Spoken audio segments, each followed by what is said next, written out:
Good morning. Shri Swami Samarth. आज घरी सगळ्यांसाठी नाश्त्याला सँडविच बनवायचं चालू होतं आणि आज टिफिनलाही सँडविचच होते. असा पदार्थ कधीतरी करावा लागतो. आता ह्या पदार्थाला थोडंसं हेल्दी व्हर्जन जर करायचं असेल तर काही आयडिया असतात त्या आपण करू शकतो.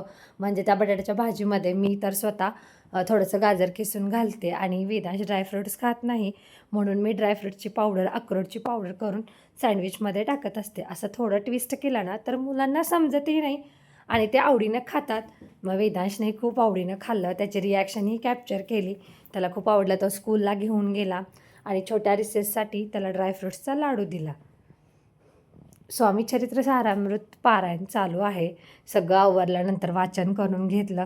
देवाला नैवेद्य आणि सगळ्यांसाठी स्वयंपाक म्हणून आज बीट पुरी, गाजर आणि मसाला भात केला होता.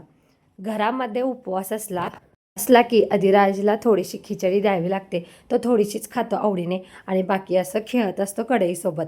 नंतर मम्मा व्लॉग करायला लागले म्हणून वेदांश खूप खुश आहे आणि मग एखादी रेसिपी शूट करताना असं मध्ये मध्ये लुडबुड करत असतो. त्यानंतर तुम्ही तो व्हिडिओच पाहिला असेल अधिराजच्या गॉगलचा. तर हा गॉगल घालून त्याला सगळीकडे फिरायचं असतं आणि इकडे तिकडे जायचं असतं. नंतर जवळच असलेल्या महाराजांच्या मंदिरात गेले.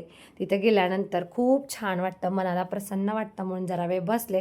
तिथे आले होते तुळजा. ही आहे तुळजा, माझ्या फ्रेंडची मुलगी. खूप क्यूट आहे. तिच्यासोबत फोटोशूट केले. जवळ असलेल्या सुपर बाजारमध्ये गेले. थोडंसं सामान आणायचं होतं, तेही घेऊन आले.